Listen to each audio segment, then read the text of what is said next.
we probably all know people or know of people who have relatives who suffer from mental illness and anxiety. And every once in a while, you'll hear a study or you'll see something that talks about the benefits of prayer or spirituality as a way of helping to deal with mental illness. And there are a lot of things that the Urantia book can contribute as far as knowledge. These are very smart teachers, and they see where we're at. They anticipate where we're going to be and how we can deal with a lot of the issues that are coming up. We're no longer in the safe harbor. We're now on the stormy shores of evolution. And one of the things it says in paper 195 is it talks about how man is unsettled because of how quickly things are changing. It unlocks, I think, a real big secret, which is what this short video is about. I want you to, all of it's been researched. And then at the end of it, there's a little bit of music, and Joanne has reminded me to allow yourself a little bit of time, maybe some meditation. Close your eyes if you wish, but think about what we can do as a society, as a Urantia society, to promote the efficacy of spiritual communion, of prayer, and making that more a part of the dialogue when we're talking about treating mental illness, because the way that they're doing it now is not as effective as it could be. And I believe it's because they're forgetting the most important element of the human condition, which is we're personalities. That's the integral part of all of this. We're mind, body, and spirit, but it's integrated through the personality.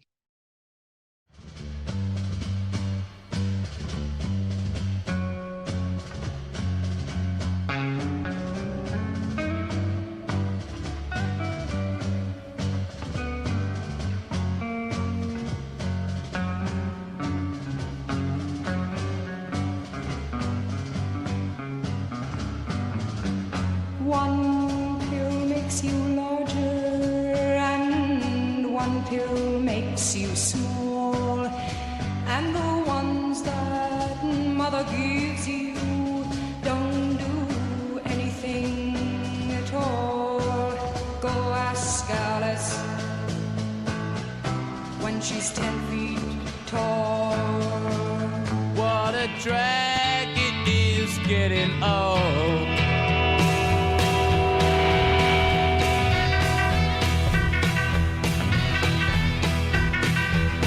Are different today. I hear every mother say, mother needs something today to calm her down. And though she's not really ill, there's a little yellow pill. She goes running for the shelter of her mother's little helper, and it helps her on her way through your busy dying day.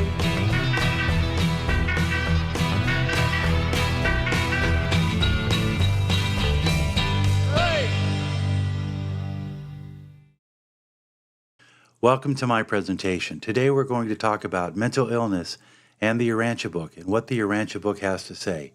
And you'd be surprised. It helps us really understand the nature and the conflict of many forms of mental illness, something that psychiatry could use a lot of information on today in helping to treat people who are suffering from anxiety and other ailments of the mind. Consider the story of Fortune, the young boy alone in the hills, from page 130 in the life and teachings of the Urantia book. At first, Jesus tries to console the young man, but the lad doesn't engage with the stranger. Jesus persists by asking the boy for directions. The boy then opens up and helps Jesus, which then Jesus uses to say to Fortune, "Your mind should be your courageous ally in the solution of your life problems, rather than your being, as you have been, its abject fear slave and the bond servant of depression and defeat.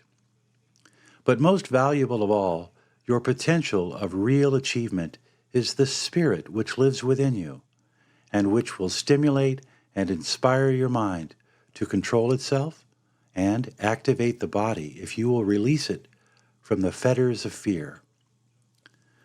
But here is where we learn of the importance of the spiritual component.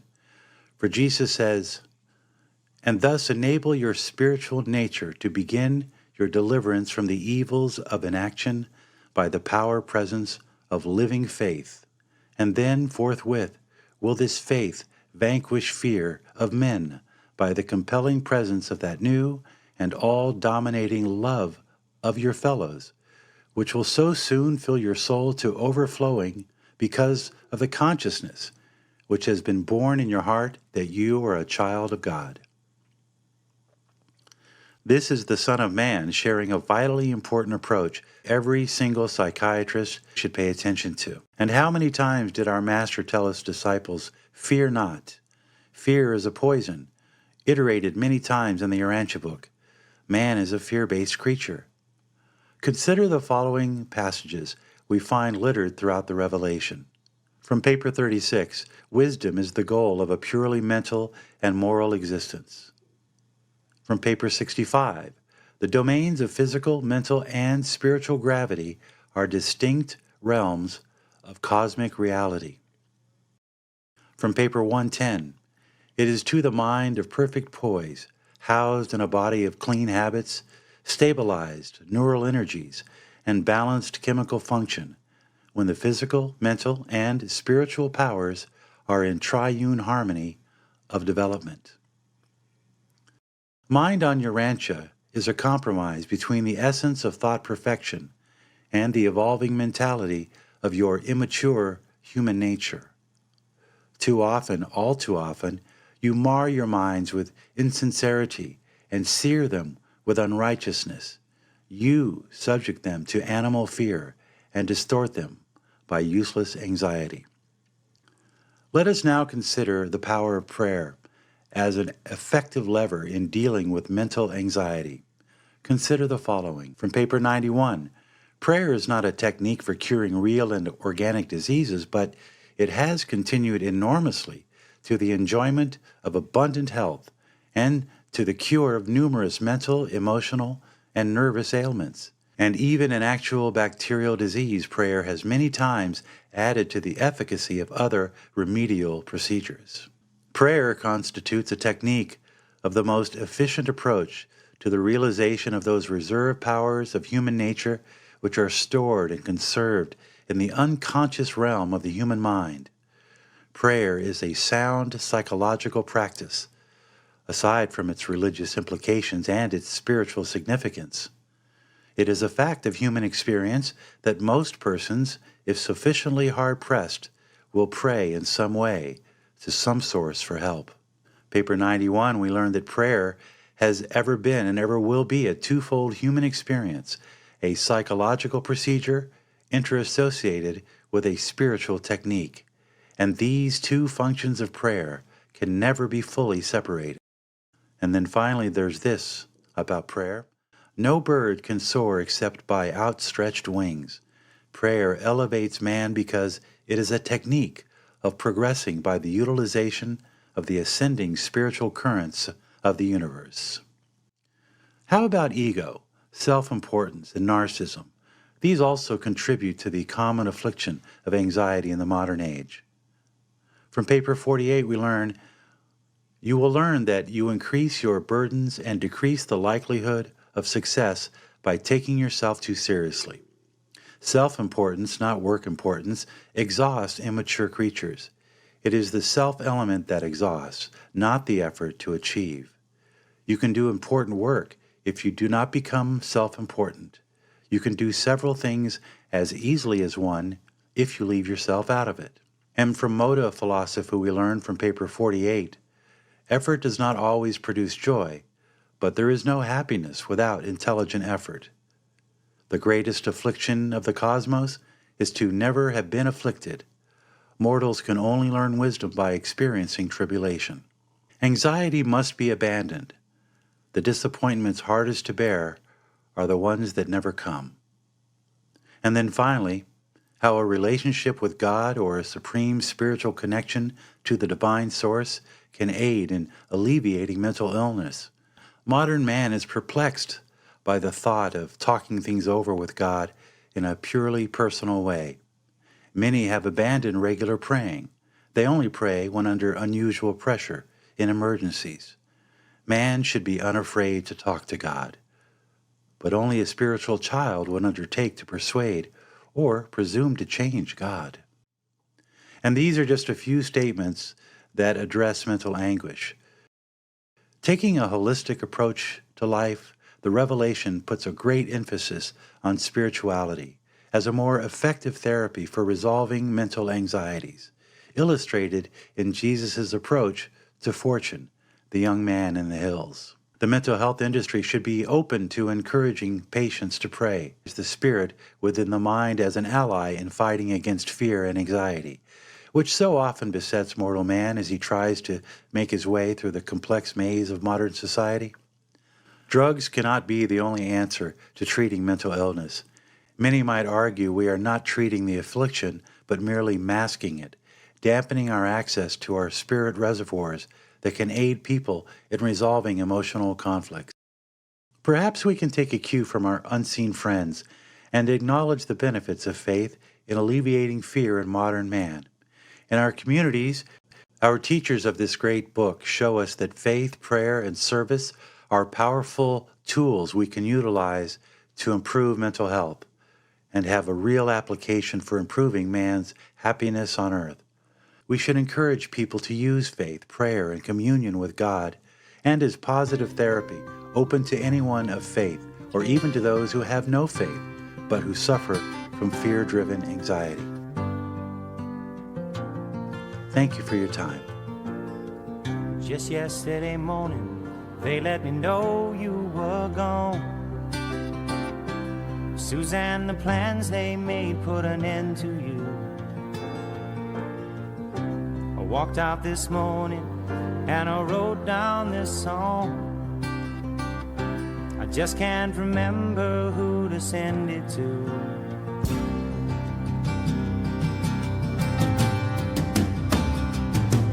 Won't you look down upon me, Jesus?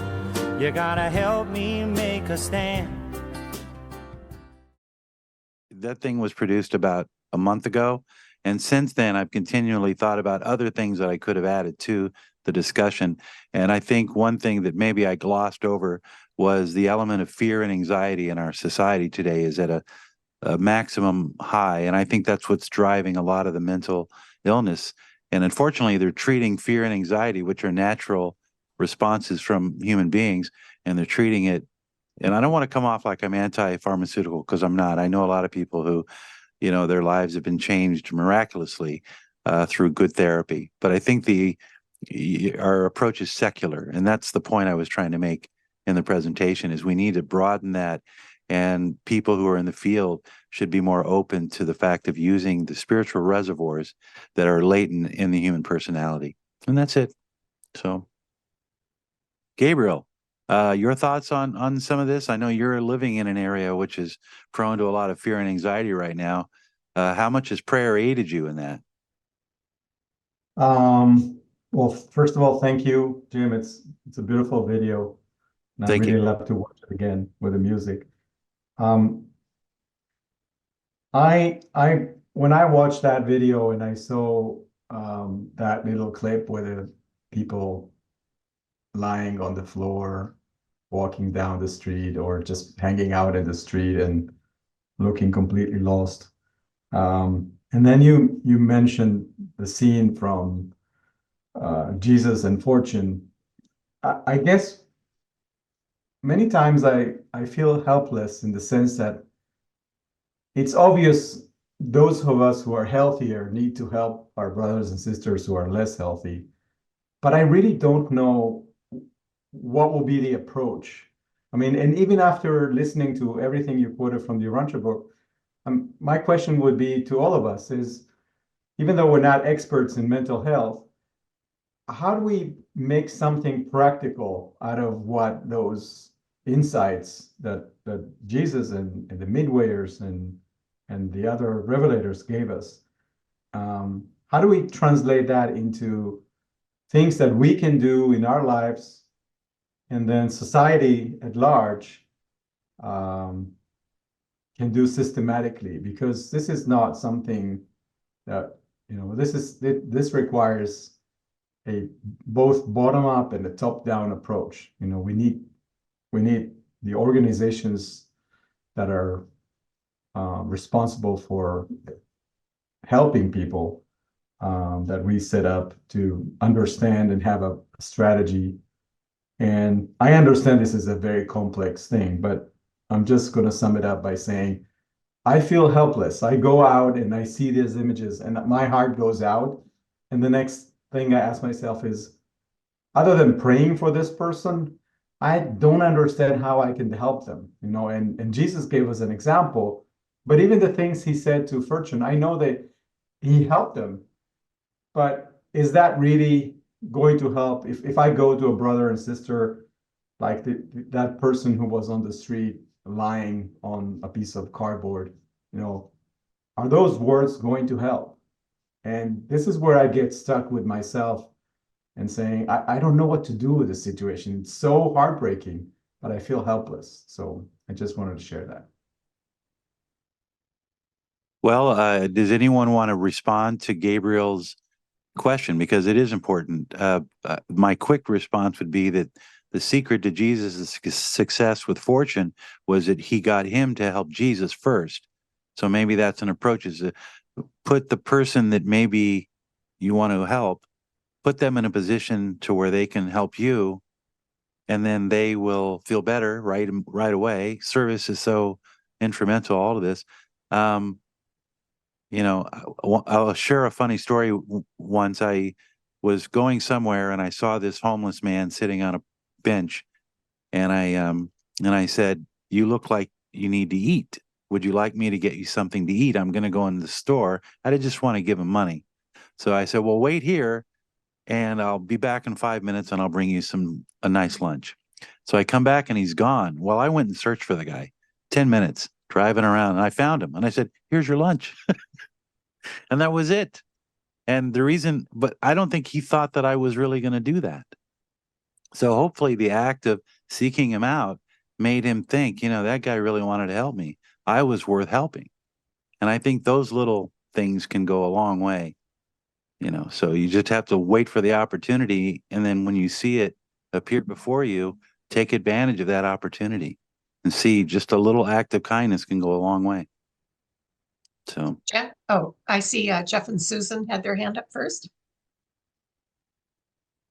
Yeah, I don't know if any of you were here for my spotlight, but I focused on the physiology of spiritual communion. And really what you're saying, Jim, is that confirming that association. And basically, as I see it, there's a hierarchy of interassociation at the quantum level, up to the molecular level, up to the whole body level, to the cosmic level. It's levels of physiological association. Mother's in charge. But if you look at the psychological, there's the same interassociation from the micro, or from the micro to the macro to the universe association. So it's all a system of feedback loops. We don't have control of the whole loop, but we have control of specific parts in the loop. One of those is the connection to the next element in the loop.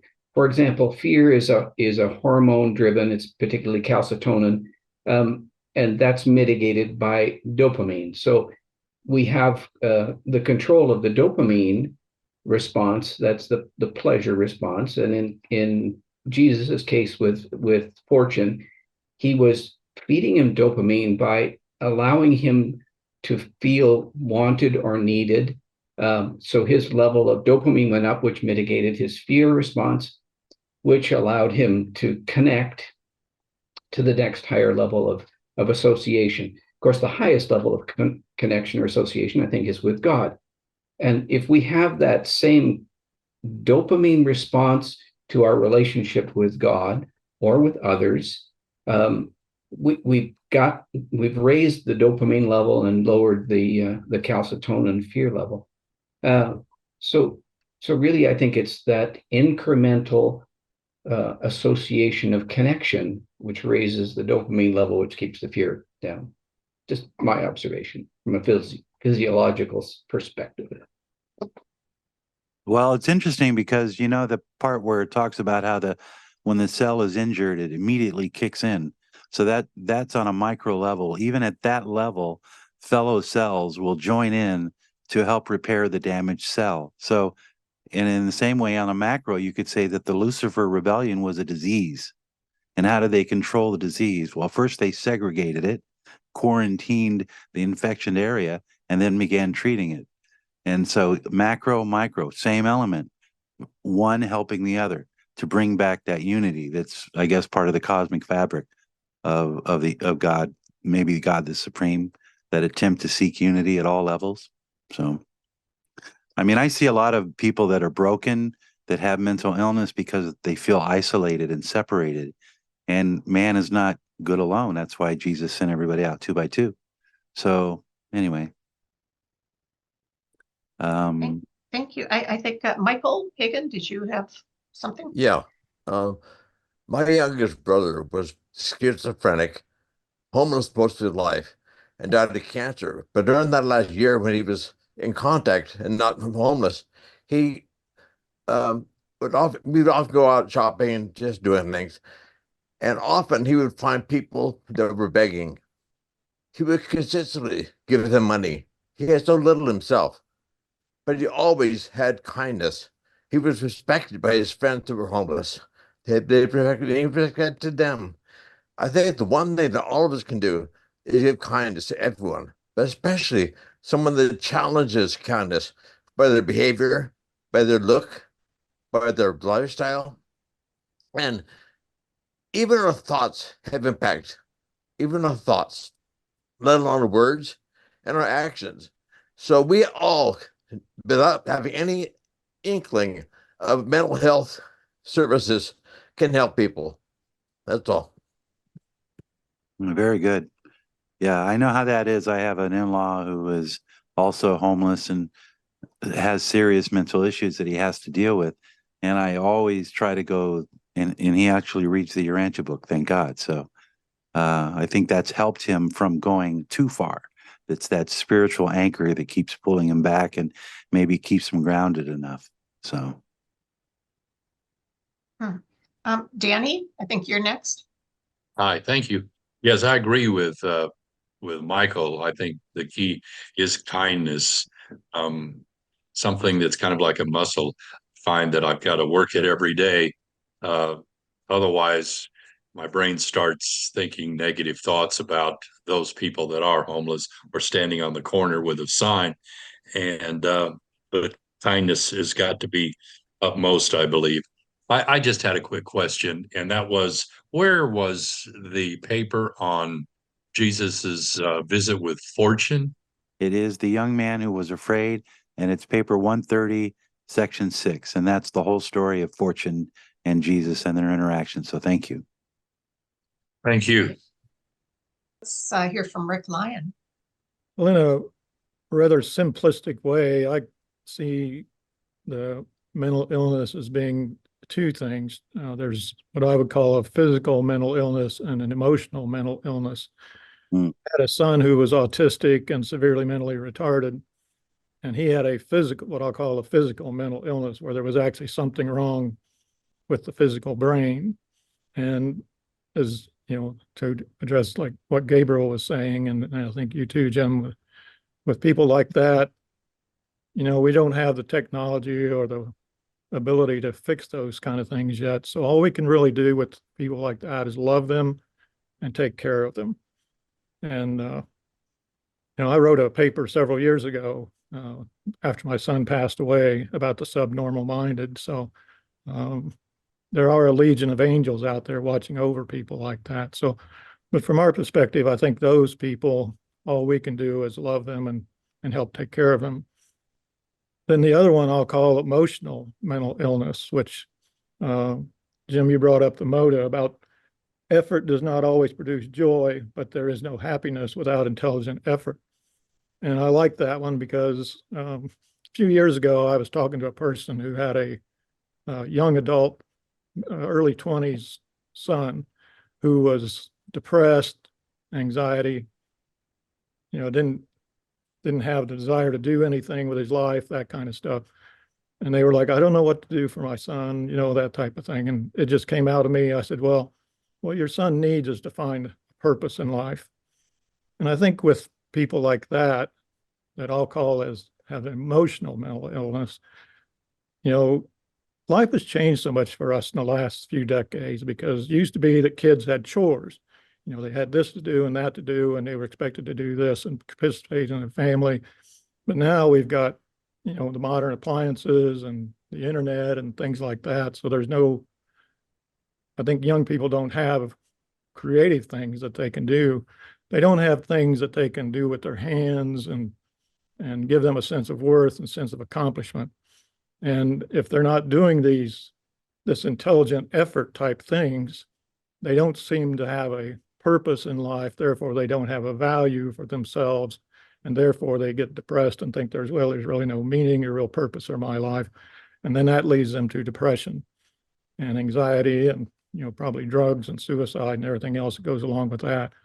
But I think that's one of the things that I love about the Urantia book, is that if we can reach the young people with these teachings, they can't help but, after they really study this book and discover these teachings, they can't come away with that without a sense of personal worth and personal value that the creator of the universe has for each and every one of us as an individual. So I think that's why it's so important for us to try to reach the young people with what we've been blessed with here. So anyway, that's it. Yeah, and I think the purpose of some of the illustration with the people walking in the street, those are people that are being treated for mental illness. See, and that's what disturbs me, because if that's the result of our treatment, we're missing something in the treatment. Because there's a famous movie, Academy Award-winning Clint Eastwood movie, where a man comes back, he's a sniper, and he's having a lot of trouble, emotional issue. And he goes into the doctors, and the first thing they do is they hand him a bag of pills. And I think that's what I'm trying to get to, is that the approach that we're using now seems to be exacerbating, and I think it's actually cutting off the access to the spiritual reservoirs. And that's an important word, 2 words, spiritual reservoir. If we can tap into that instead of ignoring it, which is what I think modern science is doing, is that they're taking the secular approach and pushing out the spiritual aspect of the human personality. So, and that's why they're not getting the results that they'd hoped for by doing what you said, is introducing some drugs that can release dopamine or control mood. It works for a while, but it's not the complete answer. And for people that have a physical problem, right, then in that case, I think there were 2 lines of thought early in the 19th century with Freud and another, and it was written about in a 1960 book called The Myth of Mental Illness. And it talks about personal responsibility. And in this age, we're not really held to everything is, it's in your genes, or it's a family thing or something. So people are being labeled immediately with something, and they're being told it's not their fault. Whereas some psychiatrists will say the patient has to take a personal responsibility in their behavior. And one of those elements is doing things for others. That always makes people feel better when they do things for others. And they forget that. So, Manu? Yeah, thanks, Joanne. When you talk about the physical mental illness and the emotional mental illness, I do think there is a real gulf between the two, but that a lot of the emotional mental illness is a byproduct of the physical mental illness, and that if sometimes we can help them along with some of the drugs that are available to get them to a place to be able to start taking on what we're discussing here, which I'm absolutely convinced about. My own sanity is thanks to the Urantia book, and thanks to prayer and communion with God to keep me grounded. And I truly believe that this is the best way to overcome most of our difficulties, and particularly things like depression and anxiety. So originally I held my hand up because I'd like to know if any of you have pointers or ideas about how to present this idea to someone close to us who's suffering from mental illness, who is interested in spirituality, but is just too lost and too messed up at the moment to be able to read the book. So I personally, I wouldn't want to overwhelm them with too many quotes, but maybe one or two quotes here or there, or what the right approach would be to get someone to take that dive inside and commune with a higher being, even if they don't have the same definition that we do as Urantia book readers. Thank you. Gabriel, did you want to respond to that? Yeah, go ahead. Yeah, in my opinion, if you ask a person for permission to share some advice and they say yes, so they're open for whatever it is that you're going to say, which to me is the first step. Make sure that they really want to listen or they ask for it. And then I would just give them a very simple practice that is compatible to whatever mental illness they have. So some kind of a gratitude practice, or a simple meditation practice, or a simple prayer practice, not more than a few minutes a day. But if they're working with you, then perhaps saying, okay, why don't you try this for a few days and I will be your buddy. You come back to me in 1 week and tell me how you feel. And then I can, help you, because some people want to start meditating and they say, I can't, my mind is racing all the time. I can't erase my mind out of thoughts. And of course, that's not what meditation is about. So if we help them through a process of starting some kind of a daily practice, even a few minutes, but persistently doing that. And I think through that, many things will happen. And I think the first thing that I would suggest a person do is ask for help in their prayer. Let them understand that the universe is there for them, and then they're not alone. Not only you are helping them, but there's many other agencies that are waiting to help, but they need to be asked. So if that person says, please help me, I can tell you, I went through this 15 years ago. I was in a very low point in my life. In 2006, there was a war in Israel where missiles were flying from Lebanon. I really hope we don't go through part two, but this is where we're headed, of part two of that war. That was 17 or 18 years ago. And I thought many nights that I will not wake up the next morning. So I was in a really, really bad place. And my spontaneous reaction, like one of Jim's quotes, was I started praying for help. Something I didn't do since I was a very young child, where when my parents would go away, I will just pray to God to please, get them back to me safe, because I don't want to be alone in this world. So I remember those prayers when I was 5, 6, 7, 8, 10 years old. And then I stopped praying, and I came back to it when I was 40. But that was a spontaneous call for help. So if that person says in their own words, I need help, please help me, and then they make that a consistent practice, it's so simple. It comes from them, and things, of course, will happen. They will get help. That's how things work. James.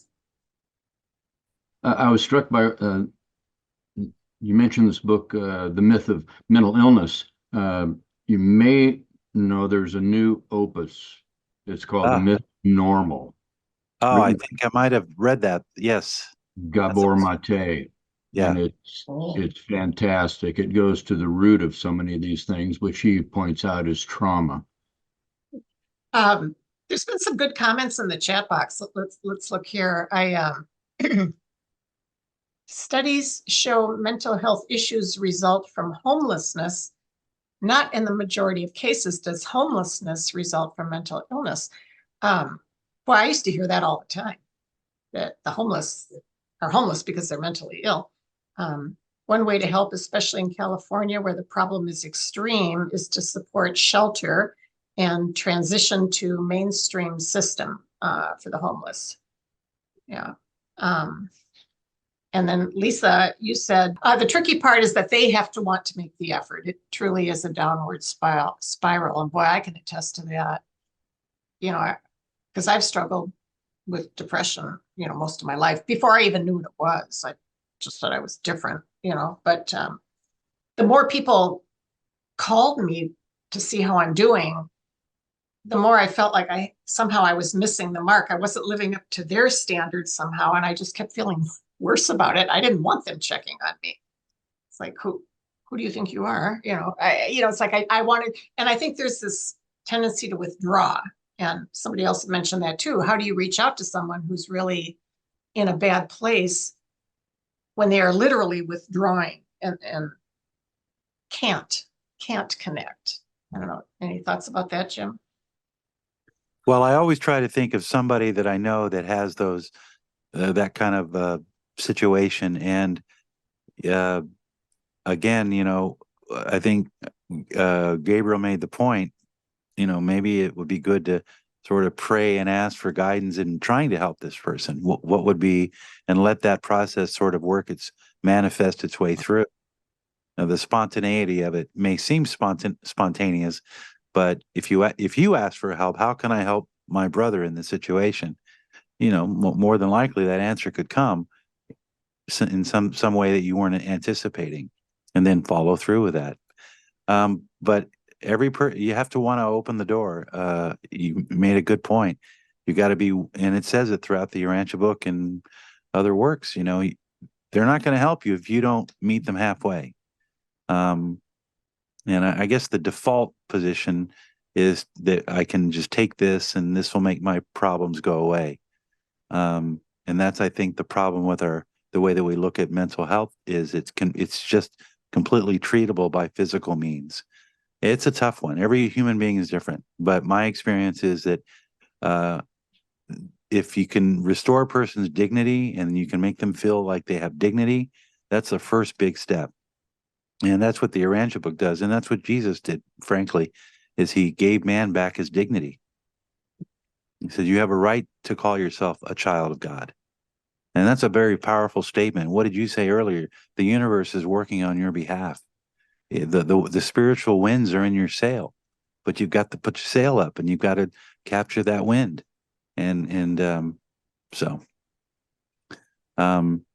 But boy, you know, that song by James Taylor, it's at the end of it, is an interesting story because what had happened was he had a girlfriend who was in a mental institute, and he was going to visit her one day, and she had been anticipating him coming, and somebody told or misinformed the woman that he wasn't coming, and she became very despondent, and she ended up taking her own life. And that's what that song's about, is how do I deal with that as James Taylor. So it still gives me chills when I think about the sadness of that story. Me too. I mean, that was a big song when I was in college. So, yeah. And I remember when I heard the story, it shifted it tremendously. Yeah. Yeah. Hope is an important concept. I think in the late great Planet Earth, which was some book I picked up when I was young, on the very first part, it says you can go 3 days without water, you can go a week without food, but you can only go a few seconds without hope. And that's what I think right now, the world around us is taking a lot of that hope away. And we entrust our leaders to do all these things, and it doesn't seem to be getting any better. So we as people start to lose hope in our institutions and our leaders. And then that sort of creeps in and creates anxiety. There's not a day that goes by when I read the news and I start to feel anxious when now that we're firing missiles into Yemen and all this stuff is going on, and what's next. So it's normal to be concerned and anxious. If you're not anxious, you're not paying attention. That's what they say, But the way to deal with that anxiety is by faith, prayer, communion.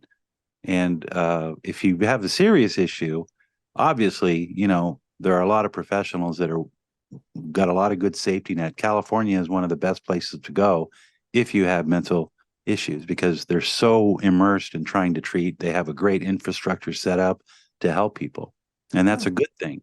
But again, let's take some of the other stuff too, the spiritual aspect of the human personality, and have that when we're evaluating people who are suffering anxiety and fear. So, so Jim, I thought I'd mention something. It's not quite the same thing, but I know the question was asked, what are some of the things we could do? When I first moved to Tennessee in the South, I remember reading the paper, and there was the little symbol of the fish. And it would be the little symbol of the fish and then a phone number. It's like, well, I wonder what that is. Well, it turns out it was for if you needed food. If well, it probably wasn't just food. It was food, clothing, or shelter. But I remember getting in contact through that with my church, and I ended up working in a soup kitchen. My boys were little, and they came with me, and they had so much fun eating, stale donuts. And, we would get groceries. We'd drive to Kroger, and we'd get the day old bread, and we'd, go to grocery stores and pick up food. And then we'd take it to this one location. And that's where people were manning the phones. So when you saw the little symbol of the fish, you called the number, there was help on the other line. We could do that with concentric circles. It would take a lot of organizing, but it's just when you start to think about something, once you get it out there, it's amazing that it's almost like you have to set your intention. And then we have unseen helpers that are guiding people to see that, to where help can be gotten. So, yeah. Manu, you had something else? Yeah, Jim, you said that California has a really good mental health infrastructure. Do you know of doctors, methods, or books that are not secular that do include the spiritual aspect? I'm not aware of any. I know that they have a lot of them, like with AA or NA. They usually have a lot of those kinds of, because in mental illness they're dealing with is addiction. And that's a big part of the treatment and therapy for groups that deal with people who have addiction issues. So that probably does get incorporated. The experience that I'm drawing upon is we had a family member who had a severe brain injury from a car accident. And so she was physically impaired, and she was on a whole host of drugs that were sort of numbing her. But the whole time where she would go, and we would go with her to her case manager, because you have to go see your case manager in order to get certain drugs dispensed to you on a regular basis. It's a very controlled environment, and they very closely monitor their patients and their cases. But nowhere during that process was there anything about, she wasn't a very religious person, and she was basically being over medicated. So I don't know if the state of California does a really good job at incorporating non-chemical means, but they should. And I think that would go a long way. They could adopt some of what we've learned from in treating addiction with using a higher power approach and incorporating that more along with other kinds of mental illness. So, but I'm not aware of any. I don't think they're doing it now. I mean, hell, start with Desiderata, put it up on your wall. I used to read that as a kid. I think that might have been the gateway drug to the Urantia book. If you guys are not familiar, What's that again? Desiderata. It's an old writing from the 1950s or 60s. It's Paul Ehrlich supposedly wrote it, but it sounds like it could have been written by somebody who authored a paper in the Urantia book. Every line of it it's almost like Moda to me. It almost sounds like a first attempt at Moda. But anyway, it's a great book. It's a great writing. It's like 1 or 2, 3 paragraphs. And it basically says you have a right to be here. You are a child of God, whether you believe in God or not. You are a child of the universe, and you have a right to be here, no less than the trees and the stars. You go placidly amid a noise and haste, and be on good terms with all people. It's a beautiful piece of literature. And in the United States, they made a song out of it. Remember? Deteriorata? Yeah. Well, there was a song that used these words. That's right. No, but it was a song in the top 40. I used to hear it. It was. That's right. Yeah. I heard that recently on one of those old Casey Kasem, shows. So yeah. Sherry? Yeah, thank you. I'll just say, along with everybody else, what an important topic this is, and I'm so glad to see it in our Urantia community. Couple of things. I just want to also add to the conversation that I'm in holistic health. I'm a holistic health practitioner, and that includes energy work. I'm a yoga teacher, et cetera, et cetera. I know that Susan and Jeff will, and those of you that have ever deeply committed to the path of yoga, that in and of itself was a huge help for me years ago. When I first came to yoga, I was on antidepressants, and after a couple of years, I was able to stop my antidepressants simply because I was learning how to breathe. I was learning how to take control of my physicality through yoga. I was learning how to work with my mind through meditation techniques. This was before I came across the Urantia book. And I'm still a huge advocate, even in my own practice with my clients, about getting them back into their physical body, which is our temple. It's our temple. And learning that you've got this amazing body, regardless of the state it's currently in, that has so much self-healing properties. You've got this amazing mind. You've got this ability to change your attitude and how you feel just through your breath. And so that's one thing I wanted to throw out there as far as improving mental health and improving emotional states. But the other thing that's been brought up by several of us is I'm also finding a lot of my energetic work is turning into just soul-to-soul dialogue now. People just need a safe place to come and talk about spiritual things. They want to talk about their soul. And they feel like they can't do that out in the public anymore because it's so politically incorrect to say God or this or that, which I'm preaching to the choir here. But I will tell you, and what's the thing now? Evidence-based information here. In my one little tiny practice here in Raleigh, North Carolina, the people that have the most inner resources within them to navigate times of mental illness, depression, anxiety.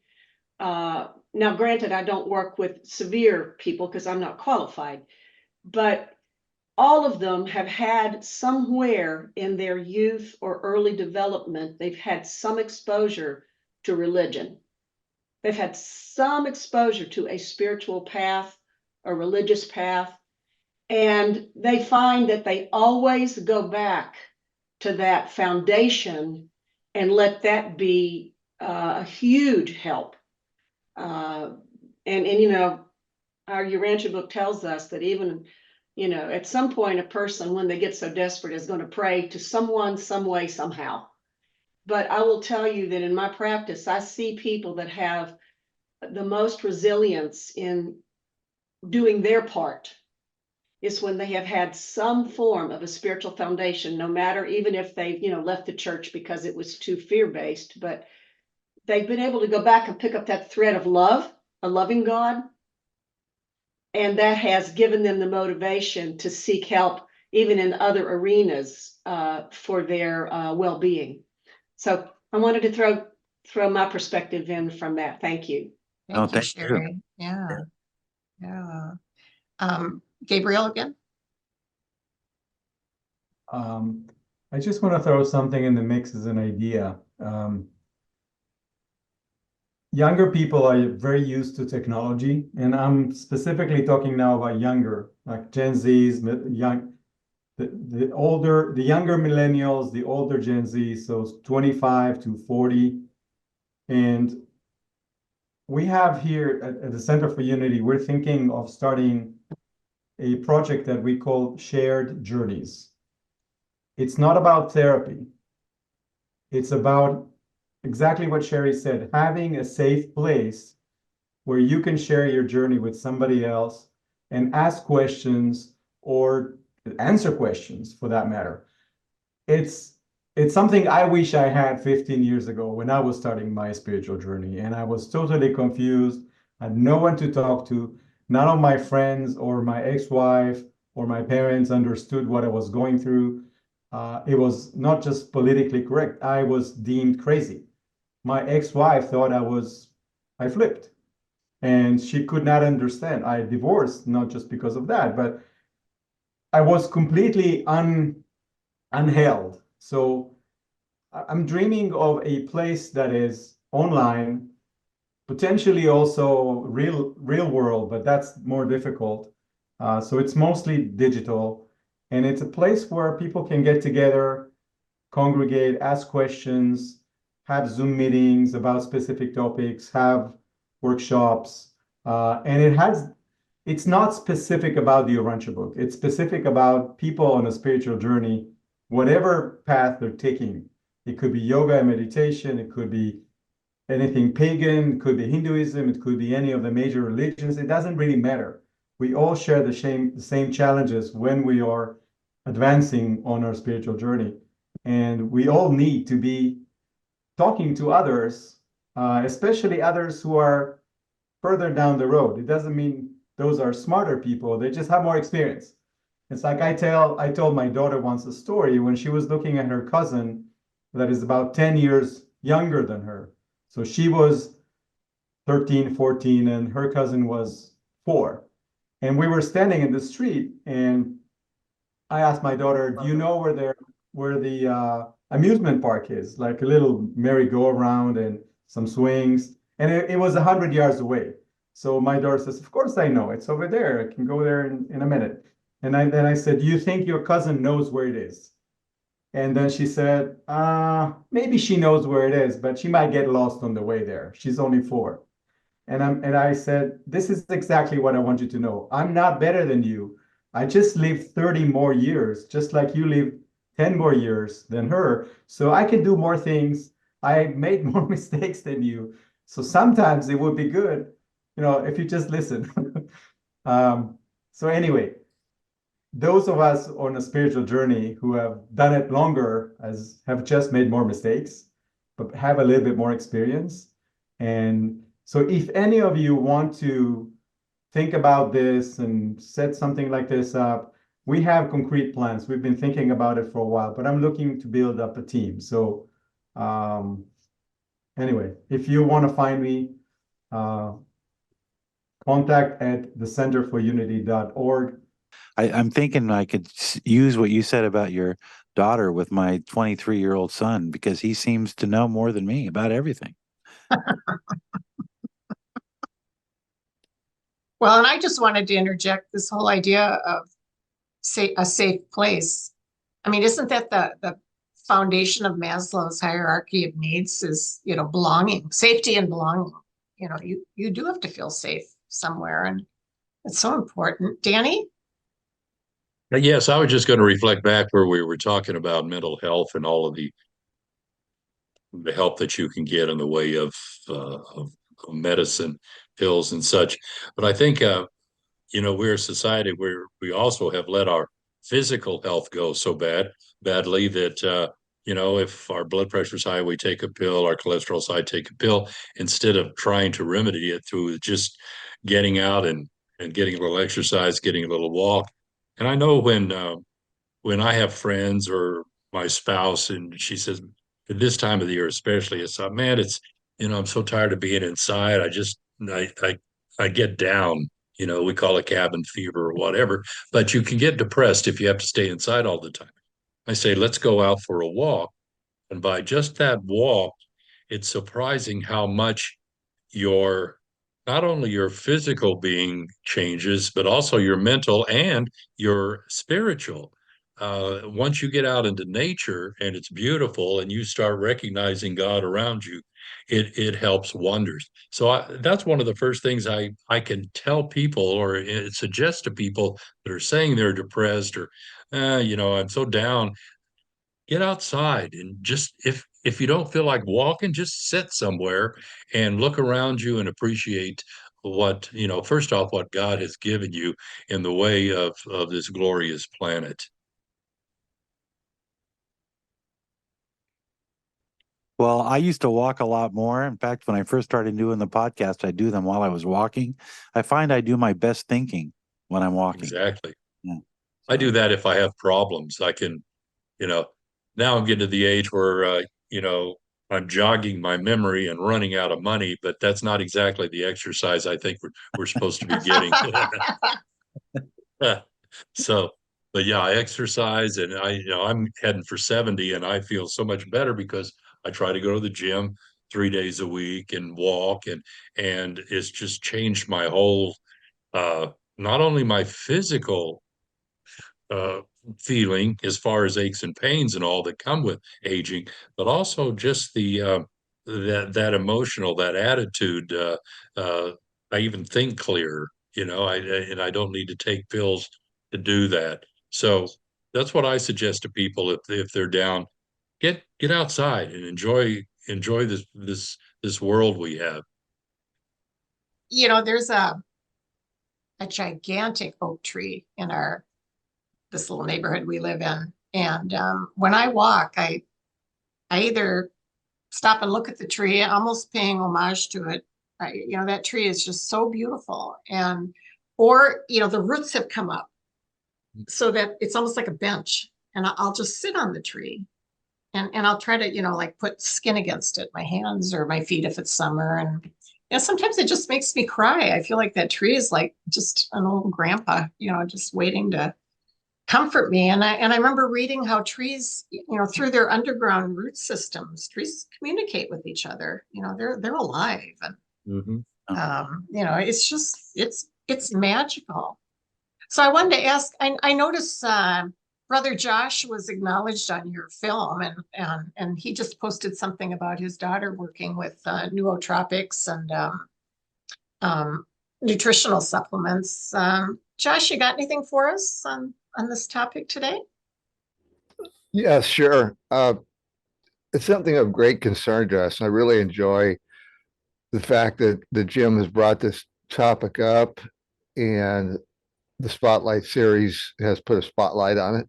And we really do need to talk about this because the problems with poor cognition, poor sleep, this kind of subclinical or low levels of depression or anxiety.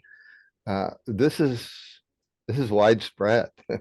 This is everywhere, including the people on the screen before us. So I'm just making myself available. Like, for example, they call it nootropic stacks. So I'll stack things, and sometimes I'll be talking with a family member or a friend who's maybe got a particular challenge that they're going through, and I'll take a photograph of some of the things. And these are not pharmaceuticals. I mean, we know about that and the difficulties with those. But in the Urantia book, we read about the idea of balanced neural energies. You can just look up the word neural, Neural, in the Urantia book, and you'll be reading about how the thought adjuster touches lightly on the electrochemical mechanism below and gently upon the Urantia energy system above. And so what is this balanced electrochemical mechanism below? What is that? Okay, well, if that's not there, if that's compromised, then what we might call the normal functioning of the brain and nervous system as it's associated with the soul realm, it's like there's a break there. The synapse of the activity of the thought adjuster is not able to operate. So my daughter, who's a licensed mental health therapist, and actually all my family are involved with this kind of activity in some degree or another. I have 3 daughters and they're all in the health fields. So these are the kind of things that we've been talking about for 30 or 40 years and developing and refining. So I just wanted to say thanks to everybody. And if anybody wants to contact me, or if you're having a particular problem with depression, anxiety, or sleep problems, I might be able to point you in a direction. My place is being a pastoral counselor. So I can't get involved with making health recommendations on a deeper level, although I could perhaps point you in the direction of someone who could. But if you just need, as has been spoken, a safe place to talk, please feel free to contact me at any time. And there's people really involved, like Sherry, who shared today, who's actually out of practice. She's getting people in touch with their bodies, in union with their minds. There's people in the community that are willing to help and to share. So that's it. Thank you for asking, Joanne. Thanks, Josh. And, because I know you said it, I think it was you that, about California's mental health system. Are there therapies out there that have a spiritual component? And that's what made me think of Josh. So I know there are, like I have a brother-in-law who he did a degree in pastoral counseling at Loyola, which is a Catholic university. And so his initial foray into therapy was done through the church. But then he branched off into Jungian psychology, Jungian therapy, which is just a whole nother really cool branch of psychology too. But my point is, he tried to retire right before COVID. And ever since the pandemic, it's like he can't shake his clients. He has so many. And many of them, they want to talk and they want to share and they want to, what does this mean? Just kind of dig deeper. And I know I myself was in a group. Well, I still am. We just don't meet in person so much, but it was called a soul circle. And my soul circle, that was actually found the Urantia book through my soul circle because someone in there had read it. So, but we would just get together every other Thursday and we would just speak from the heart and share what we're going. It was about awareness too. And not just, we weren't preaching to each other. We weren't trying to help each other. We were just focused on ourselves. And it is a walk we each take. In many respects, it could be a solitary walk, but look at all these friends we have. Look at this group we have and our shared readership and voices on the other end, like Jim, when I walk in the morning and I hear you, your voice is so soothing and reassuring. And I thank you for that. And I'm so happy you did bring this topic up. This wasn't my original topic. Joanne will tell you, I think I had 2 or 3 different running topics. But this one just hit home. When I started seeing about all the statistics, they're just they're just throwing money at this thing and more treatment. But it seems like, the cases are still stacking up and people have never felt more alone and they're nervous and anxious. And it's like, what's missing here? And, that's really what motivated me. There has to be a spiritual approach taken into account. So that's the important message for me that I want to share with you. And is this that current ideological struggle that the book tells us about, that are we in that? Really in it? Because people, I follow some people that work in energy, Sherry, and there's something going on and everybody agrees. There's just a lot of changes happening in the world right now. And I for one, I'm grateful to be grounded, in the Urantia book. So, may I just mention too, I've been drinking mushroom coffee is kind of the rage now. I don't know if anybody's heard about mushroom coffee. So Yeah. I don't know, Josh, I'm feeling pretty good. There might be something to it. You'd be shocked to see my cabinet where I make my coffee. I have 6 different kinds of mushrooms that powders that I rotate through, and I've been doing this for years. They're very powerful. So yeah, thumbs up on mushroom coffee. Sherry? Joanne, I think you just said, or someone, I think it was you just now that said, so-and-so felt so good that their husband wondered what was wrong with them. Right. and that's funny, but do you know, I actually have a couple of dear friends one particular female friend of mine that she's relatively new in my life for a couple of years, but we've been getting to know each other. But her approach to life leans toward the glass is always half empty and the other shoe's always going to drop. But she's got a giant heart and can't do enough for people. But in her own life, she kind of is always waiting for something bad to happen because she thinks that's normal. Mm-hmm. And it's interesting because over the years of my own life, and like a lot of us here, believe me, I've gone through the hills and the valleys and the shadows of death, and and I'm sure I'm not completely finished with that. But I will tell you that I've actually had people over the course of my life, because I enjoy being joyful when it's authentic, and I enjoy bringing joy to people. But I've had people think that I was a little cuckoo when I was in a very happy, joyful, balanced place. And that I find that very interesting observation about humanity in general, when people are suspicious of you because you're happy. When you're happy and when your life is going well, and they think, and well, obviously I don't particularly want to get real close to those people that don't support my happiness, because I certainly want to support theirs, and they won't be in my close inner circle. But I just wanted to throw that out there because it is very common. You know, a place I used to work years ago, I was in a pretty good mood most of the time. I was just in a really good phase of my life. I was feeling good about myself and my capacities. And one woman really, she almost intentionally tried to pull me down. She wanted to pull me down to her level.